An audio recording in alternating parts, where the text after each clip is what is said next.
비트코인에 관한 두 번째 설명입니다. 첫 번째 설명은 비트코인은 근본적으로 근본위제 이탈에 대한 공포로부터 출발했다고 하는 그런 설명이었습니다. 지금은 비트코인 뒤에 숨어있는 두 번째의 공포에 관한 이야기입니다. 비트코인을 구상하게 만든 현재의 화폐 체제를 불안하게 생각하시는 분들은 이 통화성수라는 데 대해서도 대단한 공포를 가지고 있습니다. 통화성수는 경제학 교과서에 흔히 등장하는 아주 재미있는 이론인데, 결론부터 말하면 그 이론은 틀렸습니다. 하지만 아주 재미있기 때문에 일반적인 경제학에 있는 것을 가지고 그 내막을 좀 더 자세하게 우선 설명을 해보겠습니다. 그 과정을 살펴보는 것이 중요하기 때문에. 그 이론은 이렇습니다. 은행에서 돈을 대출한다. 돈을 대출하면 은행에서 돈이 천불이 없어지고 차용자 1이라는 사람이 천불을 대출해 갑니다. 그러면 이 돈이 차용자의 손에 있습니다. 이때 차용자는 그냥 빌려가는 것이 아니라 그것을 어떻게 상환하겠다는 그 계약서가 있는데 그 계약서에 사인을 해주고 이렇게 빌려갑니다. 계약서에 사인을 해주고 빌려가는데 그것을 대출 과정을 다른 식으로 표현하면 완전한 유동성 어음과 그건 화폐죠. 불완전한 유동성 어음을 맞교환하는 것입니다. 완전한 유동성이라는 것은 여기 다시 이렇게 설명을 해놨습니다. 뭐든지 구매할 수 있고 잘게 쪼개지는, 그래서 일반 어음하고는 좀 다르죠. 돈은 아주 완벽한 유동성을 가지고 있습니다. 그래서 여기 빌리가는 과정은 유동성이 변합니다. 주는 은행에게 지불하는 차용자 이자는 그 유동성에 대한 대가죠. 유동성에 대한 좀 더 유동성이 작은 음을 하나 써주고, 요 상환 계약서 보면, 미국의 상환 계약서 보면 그 꼭대기에 음이라고 그래서 놨습니다. 노트라고 써주고, 좀 더 유동성이 큰, 유동성이 완벽한 돈을 가지고 온다. 그 유동성 두 개의 교환으로서 거기서 이자가 발생하는 겁니다. 두 개의 교환 이자가 발생합니다. 그런데 이 부분을 잘 생각을 해야 되는데, 왜 잘 생각해야 되느냐 하면, 일반 교과서에는 이자의 발생 원인이 이 유동성 두 개를 교환하는 이런 설명이 별로 없습니다. 그런데 현실에 일어나는, 거리에서 일어나는 일을 자세히 들여다보면 반드시 이렇게 설명해야 됩니다. 대출의 본질은 유동성의 교환입니다. 그리고 그 유동성의 차이에서 이자가 발생하는 겁니다. 그리고 그것으로 끝나는 것이 아닙니다.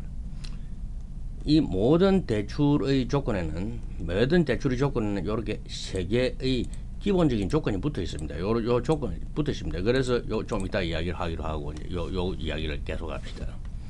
두 번째, 차용자가 자기 돈을 은행에 이래 딱 넣었을 때, 그럼 이 사람이 은행은 새로운 돈을, 남의 돈이지만 일단 보유를 한 것이지만은, 차용자의 유동성에는 아무런 변화가 없기 때문에 이게 마이너스가 안 됩니다.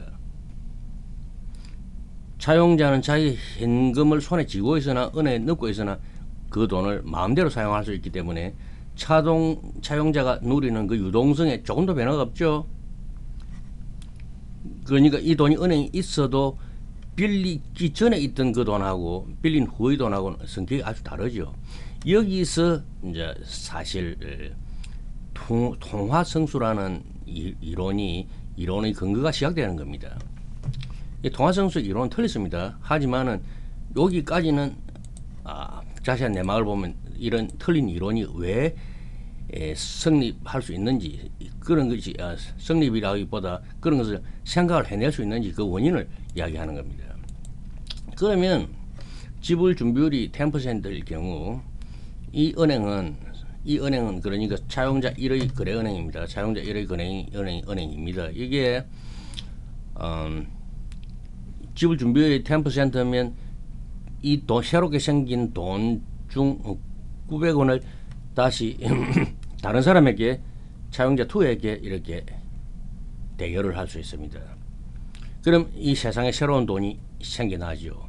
그럼 유동성의 변화가 또 생겼습니다. 새로운 유동성이 창조됐습니다. 완벽한 유동성. 이 사람도 물론 차용증서 그러니까 상환계약서를 써줍니다. 그것도 음이라고 되어 있고 이름 자체가 음입니다. 우리 돈도 자세히 보면 노트 이렇게 되어 있습니다. 괜히 이 지어내 말이 아닙니다. 실제로 돈을 보면 음이라고 되어 있습니다. 그 다음에 이 사람이 또 이 은행에 돈을 맡겨 놓으면 이 사람에게 유동성이 전혀 변화가 없기 때문에 이게 마이너스가 안 되죠. 하지만 은행은 이제 펀드가 생겼습니다. 그럼 이 과정에서 통화성수를 두려워하는 분들의 이 주장은 뭐냐 하면은 은행은 남의 돈으로 왜 남이 맡긴 돈으로 남에게 빌려주지 마라 이런 주장이죠. 그런데 은행이 만일에 남의 맡긴 돈으로 다른 어떤 타자에게 빌려줄 수 없다면 은행은 뭘 먹고 삽니까? 은행이라는 말 자체가 돈, 행, 간닥할 때 이 행 있죠. 요 글자 이 원래 중국말로 장사라 말입니다. 장사인데 한국 영화 역사 영화 보면 뭐 행수 보따리 장사들 두목을 행수라 그러죠. 이게 장사 비즈니스의 머리 이런 뜻입니다. 이 용어는 장사란 말이고 이건 돈이란 말입니다. 그럼 돈 장사를 해야 되는데 돈 장사가 남은 돈을 또 다른 사람에게 불려줄 수 없다면 돈 장사를 못 해먹는 거죠. 은행이라는 게 이 세상에 필요하다면 반드시 이거는 허용이 돼야 되는 것이고 그 허용으로 인해서 불상사가 일어나지 않는 장치를 정부는 계속적으로 해왔고 수세기 동안 해왔습니다. 지금은 거의 편안한 수준에 와 있습니다. 이걸 막을 수 없고 이것은 이상한 일이 아닙니다. 그러면 이 돈이 이런 식으로 계속 연속적으로 이렇게 돈이 이렇게 세상에 나오게 되었을 때 그 세상에 나온 돈의 총량은 4바퀴를 돌았을 때 이렇게 이런 숫자가 나옵니다. 그런데 통화성수의 공식이 이렇게 되는데 결국 이 무한대로 이렇게 계속 반복되면 결국 만불로 불어나게 되는 거죠. 그래서 통화성수는 1 지불 준비율 분의 1 이렇게 됩니다. 자, 그러면 이것이 과연 무서운 것인지를 알고자 하면 넘어가기 전에 요거 한번 읽어보고 차용자 유동성에는 아무런 변화가 없지만 은행은 이 돈을 새로운 대출 자금으로 사용할 수 있다. 여기에 이제 통화성수의 마력이 나오는 겁니다. 그건 사실은 마력도 아니고 아무것도 아닙니다.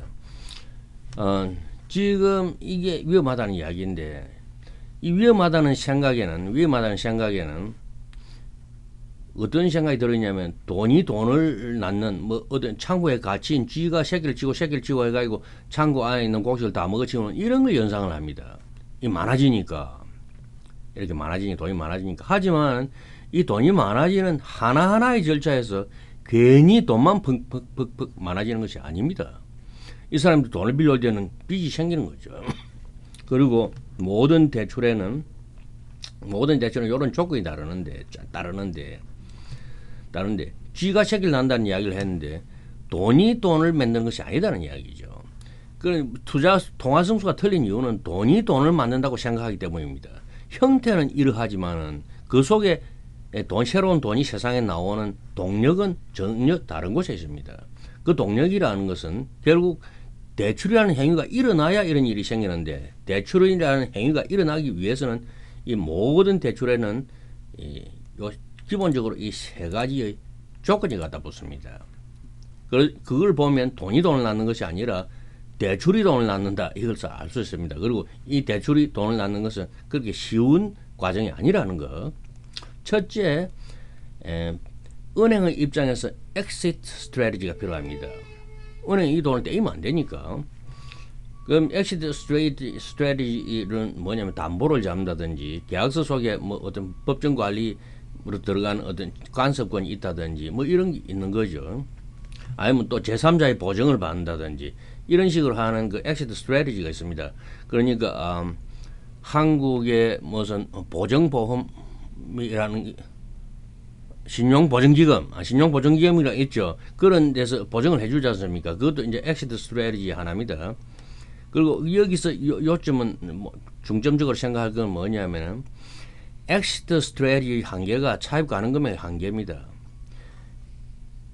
엑시트 스트래티지가 있을 때만 차용이 가능하기 때문에 한번 예를 들어서 담보나 이런 요건 은행이 안심할 수 있는 은행에게 엑시트 스트래티지를 제공할 수 있는 능력이 10억 있는 사람이 1억을 빌려갔다. 그러면 남은 건 9억밖에 없는 거죠. 그러면 앞으로 그 사람이 이 세상에 돈을 다시 꺼내올 수 있는 한계는 9억만 남아 있는 거죠. 아까는 10억이 있다가. 그처럼 이 돈이 한없이 이렇게 나오는 것이 아니고 능력이 있을 때만 있는 사람만이 돈을 빌릴 수 있고 나중에 돈을 쓰고 기한이 돼서 다 갚아버리고 나면 그 돈은 다시 은행 속으로 들어가면 그거는 계산상 돈이 소멸되는 걸로 계산됩니다. 나온 돈이 영영 굴러다니는 것이 아니고 이 영원한 반복이 계속되기 전에 은행으로 돈으로 들어갑니다.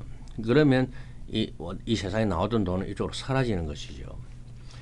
그 다음에 또 대출의 조건을 하나 보면 갚을 능력입니다. 그것은 달마다 원금과 이자를 갚을 계획이 이제 이 상환 계약 속에 있는데 그것이 타당해야 됩니다.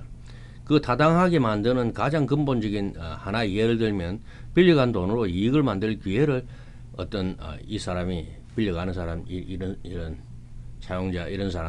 사용자들이 기회를 포착했고 그 기회가 타당성이 있다. 이런 것을 입증할 수 있어야 됩니다. 이런 거 없이 달마다 돈을 우리가 받을 수 있겠구나 그런 확신이 없이 돈을 빌려줄 수가 없는 거죠. 그래도 안 되면 엑시트 스트래티지가 나간다는 거지. 근본적으로 요걸 바라고 빌려주는 겁니다. 그 다음 신용. 그러면 계획은 다 썼지만은 과거에 이 사람이 남의 돈을 빌려서 갚은 이력이 어떠냐 그걸 보는 겁니다. 그 이력을 보는 이유는 이 사람 통제력이 있는가 지식 수준이 있는가. 그러니까 지식 수준이라는 거는 돈은 떡 쌓아놓고 날짜를 만날 어기고 그러면 이 지식 수준이 잘 안 되는 거고 이 통제력이라는 거는 뭐 돈을 당연히 줘야 될 은행에 갚아야 될 돈을 뭐 다른 생각 뭐 노름판에 간다든지 이런 걸로 실수를 해서 과거에 못 갚은 그런 경력이 있는가 이런 걸 보는 겁니다. 정신적 건전성 뭐 이런 걸 보는 거죠. 그것을 종합적으로 신용에 이렇게 드러나는 겁니다. 여러한 내용이 밖으로 드러날 때는 이 신용 이렇게 드러나는 겁니다. 그래서 한 단계 한 단계 돈이 나오는 때는 그만한 이유가 있는 것이고 단지 은행에 새로운 자금이 생겨났다는 이유로 돈이 나오는 것이 아니니까 이 통화정수는 나중에 어떤 계산상 결과적 계산상은 이런 게 나온다 하더라도 돈을 낳는 그런 것은 아니라는 거죠. 그래서 통화정수는 근본적으로 그 의미가 없는 그냥 계산상의 재미 뭐 이것에 불과하다고 생각합니다. 그러면 여기서 비트코인을 한번 봅시다. 돈은 근본적으로 의미입니다. 그런데 비트코인은 의미 아니죠.